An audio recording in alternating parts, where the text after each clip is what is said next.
Jair Bolsonaro volta hoje ao Brasil depois da viagem ao Reino Unido para o funeral da Rainha Elizabeth e depois da participação da Assembleia Geral da ONU em Nova York. Ontem, nas Nações Unidas, o presidente fez um discurso em defesa da economia, falou das realizações do seu governo, exaltou o agronegócio brasileiro, citou os atos de 7 de setembro e afirmou, sem citar nominalmente Lula, que o governo dele extirpou a corrupção.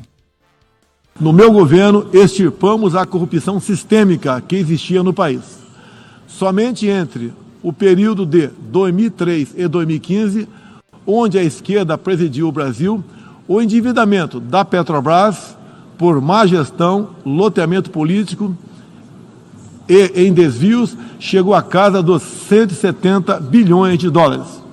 O responsável por isso foi condenado em 3 instâncias, por unanimidade. Delatores devolveram $1 bilhão e pagamos para a Bolsa Americana outro $1 bilhão por perdas de seus acionistas. Esse é o Brasil do passado. Jair Bolsonaro ainda destacou os números do Brasil. Apesar da crise mundial, o Brasil chega ao final de 22 com uma economia em plena recuperação. Os números falam por si só. A estimativa é de que, no final de 22, 4% das famílias brasileiras estejam vivendo abaixo da linha da pobreza extrema. O PIB brasileiro aumentou 1,2% no segundo semestre. A projeção de crescimento para 22 chega a 3%. Bom, foi um discurso correto, muito melhor do que a gente imaginava.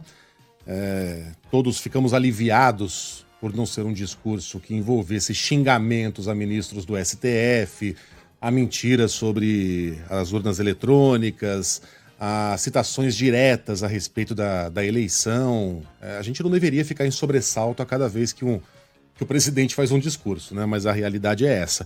Então, ontem ele fez um discurso correto. Mas ele pintou um Brasil ali que não existe. Mas isso aí é o que o presidente faz. O presidente, não importa se é Bolsonaro, se é Lula, se é Dilma, FHC, Temer, todo mundo vai lá e pinta mesmo um Brasil edulcorado. É claro que teve muita distorção ali. A questão do meio ambiente. O Brasil preserva 2/3 da sua mata. É verdade, mas esse não é um mérito de Bolsonaro, é um mérito de políticas que foram adotadas no passado. Nós defendemos a liberdade total religiosa, liberdade de quem é cristão e católico, né? Porque a primeira-dama estava recentemente ridicularizando uma religião de matriz africana, comparando com o capeta. Não tem muita distorção, o Brasil pintado lá por Bolsonaro é muito mais colorido do que ele é de fato, mas aí a nossa função e das agências de checagem é trazer à tona as distorções e mentiras que eventualmente tenham sido ditas. Mas o discurso não foi muito diferente daquilo que a gente já viu na boca de outros presidentes, né?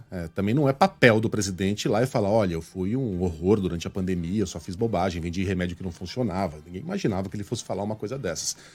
No final das contas, entre mortos e feridos, salvamos-nos todos, né? Não vimos um vexame, certamente, na ONU. A passagem de Bolsonaro, diga, Carlinha. Não, chamou a atenção, é claro que a gente sabe que o presidente é muito voltado a essa ala evangélica, né?